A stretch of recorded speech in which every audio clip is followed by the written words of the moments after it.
Hello, amazing entrepreneur. It's Tash Corbin here, and welcome to another episode of the Heart Centered Business Podcast. This is episode number 194, which means that you can find all of the show notes as well as relevant links at tashcorbin.com/194. In this episode, I'm going to take you through lean startup business basics.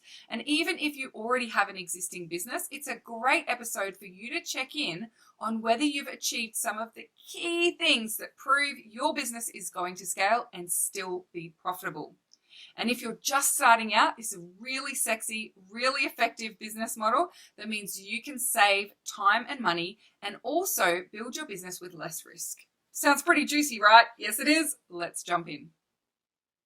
I'm Tash Corbin, and this is the Heart Centered Business Podcast. So, what exactly is lean startup? In a nutshell, lean startup is proving your business and your model before you significantly invest time and money. Lean startup in particular is focused on saving money, but as a model, it also saves you a lot of time in your business development journey. So what we're talking about here is making sure that people are actually going to pay for the thing that you want to sell, and making sure you've got the messaging, the price point, and all of the other parts of your advertising and marketing strategy sorted before you scale to large audiences. So by doing things like small scale testing and getting proof of concept, you are able to ensure that when you do invest money to get large scale reach, for example, that you're giving yourself the best opportunity for that investment to provide a return. So this is particularly sexy for online channels because these days we have access to larger scale audiences organically without having to invest lots of money. We have access to test audiences through social media and other online platforms. So we have an amazing opportunity to build lean businesses like never before. So why would you want to build your business using a lean startup model? Well, first of all, I think it is a really smart way of doing business. I actually started my business as a lean startup out of necessity rather than design. When I first started my business, and I've told this story hundreds of times, I actually quit my job and then we went overseas for 3.5 weeks. And then we came back, we'd maxed out our credit cards. I had no money to invest in my business. And I was sitting at my desk and it was like, okay, here's day one, now start a business. And because of that, I needed to learn how to get my products and services in front of audiences without investing significant money. I had to learn what was working really quickly and what wasn't so that I could pivot and adjust and make sure that I was getting scaled profit as quickly as possible. So I really do believe that I was blessed to have no money to start my business. I am very lucky that that was my journey. I know that if I had a spare $15,000 lying around, I would have bought a fancy pantsy website that would have been probably quite pretty but didn't really say anything. And I would have done a lot of working on all of the bells and whistles in my business before I had actually proven people were going to pay for my services. And actually, on that first day when I sat down to start my business, I thought I was going to be a career coach for ambitious women in the corporate world. So if I hadn't started my business lean, I would have actually invested all of that money that I didn't have into a business that ultimately I didn't follow through on. It was after speaking to just 3 people who were in that target market about how I could help them and the types of strategies that I could help them with and what the problems were that they were facing, that I realized I had left the corporate world for a reason and I actually didn't want to have those conversations anymore. That was not the ideal model of business for me, and it definitely wasn't the right target market. Because my business was a lean startup, I wasn't attached to keeping on with that particular focus. But if I'd built a website on career coaching, if I had got photos taken and graphic design done and invested in ads and all sorts of things, run a webinar, done all of those things, all focused on career coaching for women in corporate, it would have been much harder for me to let go of that business. And I know with hindsight that moving into working with entrepreneurs was the smartest and most aligned way that I could have grown my business. But you can imagine if you've invested a lot of money, and as well if you've invested a lot of time in a business idea, but it's still not proven, you have a sunk cost. And research has shown that sunk cost is actually perceived by us psychologically as higher than actual cost. So there was this awesome experiment done. Now, I've just heard about this on a podcast and I can't remember what podcast it was, but there was this awesome experiment where they got people into a room and they gave half of the room a coffee cup, and the people who had the coffee cup had to decide what would they be willing to sell the coffee cup for, and the people who didn't have a coffee cup needed to decide what would they be willing to pay for the coffee cup. And it ended up that the people who had the coffee cup valued it at $5.50, and the people who didn't have one valued it at around $2.50. And so we can see that when we actually have something already, we value it way higher than what we would buy it for or what we would put into it if we were starting from scratch. This is one reason why I think that lean business and lean startup is critical for women who are moving into the online space. Because we can get so attached to that business we've been working on. We can get so attached to all that we've put in before, and we feel like we're throwing that all out in order to move into alignment with the business that is the right fit for us. But as they say, just because you're running a marathon in the wrong direction doesn't mean that if you keep running, you're going to get there faster. You need to stop and pivot and actually realign. So just because you have invested, if you are listening to this going, I wish I had done lean startup, just because you have invested time and money doesn't mean that you should keep going in that direction. And using the principles of lean startup, even if you've already started, you can work out what your most appropriate pivot is from here and start playing with what it is that you're working on so that you can ensure that you have got proof of concept, proof of business model, proof of profitability before you then start to scale. So number one, it's really smart. Number two, you've got that lessening of sunk costs, so you don't stay attached to being on the same pathway for exactly for all of the time.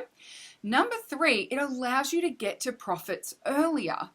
So in order to create that proof of concept using lean startup, what we do is we actually go out and start making sales. So the people who actually embrace lean startup and use this as part of their model often will get to profitability way faster than non-lean startup counterparts, because what you're doing is nailing it first through making money and then scaling your business. And especially for women, the lean startup model is particularly effective because it doesn't rely on high pressure sales or convincing styles of marketing. Think about it. If you've invested $50,000 and 2 years of your heart and your soul into creating a business before you've even got sales coming in, when you then embark on the sales and marketing process, it's not just about inviting people to purchase from you. You really need them to purchase from you. You need to recoup those startup costs. You need to recoup all that time and energy that you've invested. And so what you end up doing is feeling this pressure to make the sale, and that pressure can be reflected in the sales and marketing tactics that you use. So for women who find those pressure-based sales and marketing tactics particularly abhorrent, the lean startup model is a really beautiful way for you to ensure that you aren't feeling the pressure and therefore feeling like you need to convince anyone and everyone that they should be working with you. And there's also none of this fake it till you make it stuff either. So when you embrace a lean startup model, it can be a little bit confronting because you're not embarking on and engaging in those behaviors such as trying to convince everyone you're already successful when you haven't even started. The lean startup model of business can be quite vulnerable because you need to be open with people that you are just starting. You actually make that proof of concept by designing and testing what it is that you're selling and letting people know that it's in the early stages of business. So on the one hand, it can be a little bit hard because you don't want to come across as human. You want to keep up that front of look at me. I don't want you to look at me trying. I want you to look at me succeeding. But on the other hand, it's a huge sigh of relief because you don't need to fake it till you make it. You don't need to put up that front. You don't have to, get all those perfectly manicured photos taken and have that perfectly amazing website and all of that sort of stuff before you're allowed to earn money in your business. You can start making sales immediately simply by reaching out and connecting with people in the platforms that you're already on. So, what are the steps to a lean startup? Step number 1 is design. So you need to come up with some form of concept or idea or service or something that you want to get out there and start selling and serving people with. So you need to start with your theories and your ideas around what it is that you want to exchange for money. So you might come up with an idea that you want to use your modality. Let's say you've studied kinesiology, or you're a graphic designer, or you know that you're really passionate about life coaching. So you need to come up with some initial designs on what your business is going to look like, what services and products you're going to offer, and what your pricing and your niching will be and what your messaging will be. So you need to start with something. But a lot of people invest months and months and months in this phase of business. But no great business is built on theory. The way that you actually create momentum in your business and start refining this and pivoting it to be able to get to the point where you can scale quickly is by getting it out in front of other people. So as quickly as possible, you move into phase 2, which is to actually test it. And in Lean Startup, you don't test it by doing focus groups and asking people, would you pay X amount of dollars for this thing? Or saying, I'm thinking about offering this thing. How much do you think it's worth? That's actually crowdsourcing. It's not testing at all. The way that you test whether that's valuable to people and what's working and what's not going to work and whether you've got that proof of concept is by putting the minimum viable product together and then getting out there and starting to sell it. So if you're selling one-to-one services, your minimum viable product is simply your time. So you can offer up a 6-week VIP intensive and it's $1,000 and this is what we're going to cover in that 6 weeks. Who wants it? By actually getting out there and making the offer, seeing if people would be willing to invest in your process, in your product, in your service, you are proving whether people will pay for the product or service or not, way more than any theoretical focus group or test or free pilot will ever prove. So that's stage number 2, is get out there and test as quickly and as early as you can. Stage number 3 is to then start making consistent sales.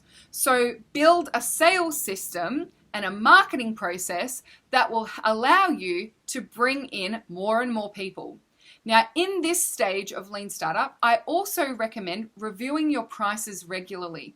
For the women that I work with, in most cases, when they first start their business and they get out there and start testing, their pricing is actually a little under the mark.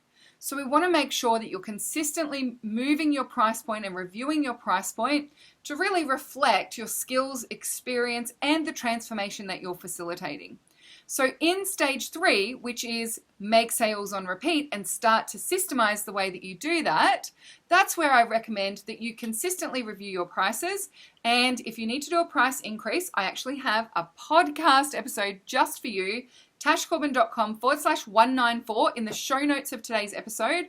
We'll make sure that we link you through to how to increase your prices. But that stage of business is a really good time for you to be consistently reviewing your prices and really making sure that you've got all the things in place to prove I've got the messaging right, I know how to market my services, I know how to reach my audience, and people are willing and able to pay for that service. Phase number 4 of Lean Startup is then going into scale. So once you've been able to make sales with organic strategies and with these high connection strategies, then I would recommend starting to look at how can you scale to larger and larger audiences. This is where you start investing money. This is where you start investing time in getting yourself out in front of as many of your ideal clients as possible. Now, for many people, they start, when they first start their business, they do the design part and then they do the scale part.